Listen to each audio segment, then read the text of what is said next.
नमस्कार दोस्तों। ये कहानी वीरता, त्याग और स्वतंत्रता के प्रतीक महाराणा प्रताप का नाम इतिहास में अमर है। उन्होंने मुगल सम्राट अकबर के खिलाफ संघर्ष किया और कभी भी उनकी अधीनता स्वीकार नहीं की। उनका जीवन कठिनाइयों, युद्धों और बलिदानों से भरा हुआ था, लेकिन उनकी आत्मा अडिग रही। उनका प्रिय घोड़ा चेतक, उनकी तलवार की चमक और उनके युद्ध कौशल की गाथा आज भी हर भारतीय के हृदय में गूंजती है। महाराणा प्रताप का जन्म 9 मई 36 को कुंभलगढ़ में हुआ था। उनके पिता उदय सिंह द्वितीय और माता जयवंता बाई थीं। वे बचपन से ही कठोर जीवन जीते थे, क्योंकि उनके पिता ने उदयपुर बसाने के लिए चित्तौड़गढ़ छोड़ दिया था। इसी संघर्षपूर्ण वातावरण में प्रताप ने युद्ध कौशल, तलवारबाजी और घुड़सवारी सीखी। प्रताप का हृदय स्वतंत्रता के लिए धड़कता था। वे मुगलों की गुलामी स्वीकारने के पक्ष में कभी नहीं थे। जब उनके पिता का निधन हुआ, तब उनके छोटे भाई जगमाल को राजा बनाया गया, लेकिन राजपूत सरदारों ने प्रताप को सही उत्तराधिकारी मानकर उनका समर्थन किया।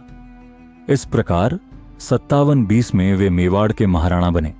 मुगल सम्राट अकबर ने कई बार महाराणा प्रताप को संदेश भेजा कि वे उनकी अधीनता स्वीकार कर लें, लेकिन प्रताप ने हर बार इसे ठुकरा दिया। इसके बाद अकबर ने मानसिंह और आसफ खान के नेतृत्व में 1 लाख की विशाल सेना को प्रताप के खिलाफ भेजा। युद्ध भूमि हल्दी घाटी अरावली की पहाड़ियों में स्थित एक संकरी घाटी थी, जो युद्ध के लिए उपयुक्त थी। महाराणा प्रताप ने मात्र 20,000 राजपूतों और भीलों के साथ इस विशाल मुगल सेना का सामना किया। युद्ध का आरंभ।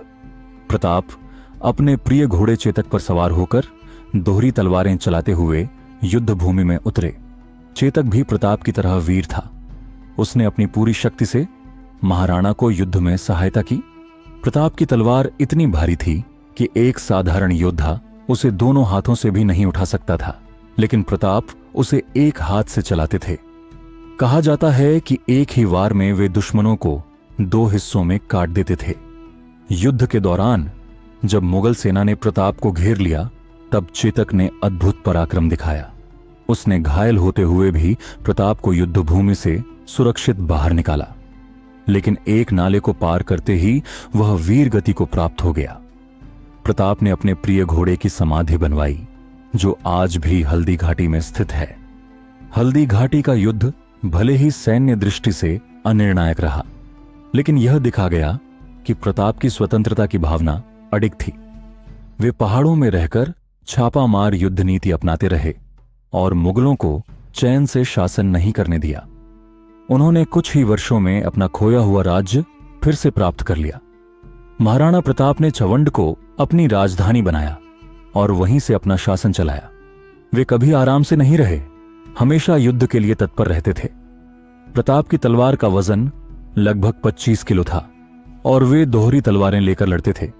उनकी ढाल भी बहुत भारी थी, लेकिन वे उसे इतनी सहजता से संभालते थे जैसे वह उनके शरीर का ही एक अंग हो। उनकी तलवार और कवच आज उदयपुर के सिटी पैलेस में संरक्षित हैं, जो उनकी वीरता की गवाही देते हैं। महाराणा प्रताप ने अंतिम समय तक अपने लोगों के लिए संघर्ष किया। 1597 में एक शिकार के दौरान वे घायल हो गए और इसके कुछ समय बाद 19 जनवरी 1597 को चवंड में उन्होंने अंतिम सांस ली। उनकी मृत्यु एक योद्धा की भांति हुई, लेकिन वे कभी भी हार नहीं माने। उनका जीवन हर पीढ़ी के लिए प्रेरणा का स्रोत बना रहेगा। महाराणा प्रताप की वीरता, चेतक की निष्ठा और उनकी तलवार की चमक भारतीय इतिहास का एक अमिट अध्याय है।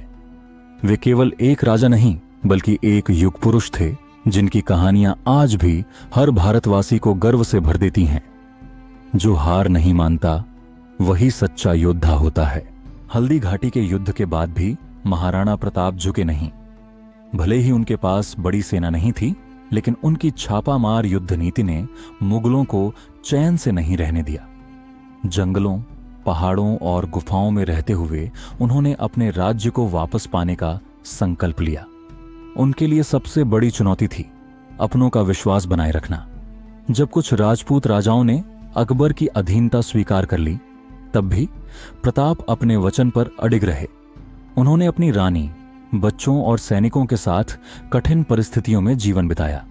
जब प्रताप की स्थिति अत्यंत खराब हो गई थी, तब भामाशाह नाम के एक राजपूत सरदार ने अपनी पूरी संपत्ति महाराणा को समर्पित कर दी। इस धन से उन्होंने नई सेना तैयार की और 1582 में दीवर के युद्ध में अकबर की सेना को करारी शिकस्त दी। हालांकि वे चित्तौड़ वापस नहीं ले पाए, लेकिन उनका स्वाभिमान और स्वतंत्रता की लौ कभी बुझी नहीं। प्रताप जब भी चेतक को याद करते, उनकी आंखें नम हो जाती थीं। चेतक न सिर्फ एक घोड़ा था, बल्कि उनका सबसे विश्वसनीय साथी था। उन्होंने हल्दी घाटी में चेतक की समाधि बनवाई और वहां प्रार्थना करते थे। कहा जाता है कि एक बार प्रताप ने चेतक की याद में एक नया घोड़ा लिया, लेकिन जब भी वे उसे देखते, चेतक की बहादुरी उनके दिल में उभर आती थी। तलवार जो कभी न झुकी, प्रताप की तलवार सिर्फ एक हथियार नहीं थी, वह उनकी स्वतंत्रता की प्रतिज्ञा थी। उस तलवार ने कई मुगलों को परास्त किया। उसने युद्ध में हजारों सैनिकों को पीछे हटने पर मजबूर कर दिया, और सबसे महत्वपूर्ण, वह तलवार कभी मुगलों के हाथ नहीं लगी। उनके अंतिम शब्द थे, जब तक एक भी राजपूत जीवित है, मेवाड़ स्वतंत्र रहेगा। उनकी मृत्यु एक योद्धा की भांति हुई, लेकिन उनकी आत्मा अमर रही। महाराणा प्रताप के बाद उनके पुत्र अमर सिंह ने शासन संभाला। वे भी बहादुर थे, लेकिन परिस्थितियों के कारण उन्होंने बाद में जहांगीर से संधि कर ली। परंतु प्रताप की गाथा इतिहास में स्वतंत्रता, त्याग और शौर्य का प्रतीक बनी रही। आज भी जीवंत हैं। महाराणा प्रताप हल्दी घाटी की मिट्टी आज भी लाल है, जैसे वहां अभी भी युद्ध हो रहा हो। चेतक की समाधि पर लोग आज भी श्रद्धा से सिर झुकाते हैं, और महाराणा प्रताप का नाम सुनकर हर भारतवासी का सीना गर्व से चौड़ा हो जाता है। यह गाथा यहीं खत्म नहीं होगी, क्योंकि प्रताप कभी नहीं हारते। महाराणा प्रताप के जीवन का हर क्षण संघर्ष से भरा हुआ था। जब उन्होंने हल्दी घाटी के युद्ध के बाद मुगलों की विशाल सेना से बचने के लिए अरावली के दुर्गम जंगलों में शरण ली, तब भी उनका संकल्प कमजोर नहीं हुआ। उन्होंने घास की रोटियां खाईं, गुफाओं में रातें बिताईं, लेकिन कभी भी अकबर की अधीनता स्वीकार नहीं की। कहा जाता है कि एक दिन उनकी बेटी भूख से रो रही थी। रानी ने बड़ी मुश्किल से घास की रोटी बनाई, लेकिन जैसे ही बच्ची ने रोटी खाने के लिए हाथ बढ़ाया, एक जंगली बिल्ली उसे ले भागी। यह दृश्य देखकर महाराणा प्रताप की आंखों में आंसू आ गए, लेकिन उन्होंने तब भी संकल्प लिया, मेवाड़ स्वतंत्र रहेगा, चाहे मुझे जीवन भर कष्ट सहने पड़े। हल्दी घाटी के युद्ध के बाद अकबर ने कई बार मेवाड़ को झुकाने की कोशिश की। उसने महाराणा प्रताप के सहयोगी राजाओं को लालच दिया। उसने मेवाड़ के सैनिकों को अपने खेमे में शामिल करने की कोशिश की। उसने प्रताप को संदेश भेजा कि अगर वे अधीनता स्वीकार करें तो उन्हें बड़ा सम्मान दिया जाएगा, लेकिन हर बार प्रताप का उत्तर साफ होता था, राजपूत सिर कटा सकता है लेकिन झुका नहीं सकता। महाराणा प्रताप ने धीरे धीरे अपनी सेना को फिर से संगठित किया। भीड़ योद्धाओं ने उनका पूरा साथ दिया। जंगलों में छिपकर वे मुगलों पर अचानक हमला करते और फिर सुरक्षित स्थानों पर लौट जाते। यह छापामार युद्ध नीति इतनी प्रभावी थी कि मुगल सेना थक हारकर मेवाड़ छोड़ने लगी। 1582 में उन्होंने दीवर का युद्ध लड़ा, जिसमें उन्होंने अकबर की सेना को बुरी तरह हरा दिया। इस युद्ध के बाद मुगलों ने मेवाड़ पर हमले करने की हिम्मत नहीं की। धीरे धीरे उन्होंने गोगुंदा, कुंभलगढ़ और उदयपुर को फिर से अपने अधिकार में ले लिया। हालांकि चित्तौड़ का किला अब भी मुगलों के पास था, लेकिन प्रताप का लक्ष्य केवल चित्तौड़ पर कब्जा करना नहीं था, बल्कि पूरे मेवाड़ को स्वतंत्र रखना था। हल्दी घाटी के युद्ध में चेतक के बलिदान के बाद महाराणा प्रताप ने कभी किसी घोड़े से उतना गहरा रिश्ता नहीं बनाया, लेकिन कुछ वर्षों बाद उनके एक सेनापति ने उन्हें सरंग नामक घोड़ा भेंट किया। सरंग भी चेतक की तरह तेज और शक्तिशाली था। प्रताप ने इसे स्वीकार किया, लेकिन उनके दिल में चेतक की जगह कोई नहीं ले सकता था। जब भी वे सरंग की पीठ पर बैठते, उन्हें चेतक की वीरता की याद आती।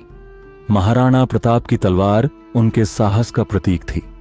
यह तलवार 25 किलो की थी और वे 2 तलवारें एक साथ चलाते थे।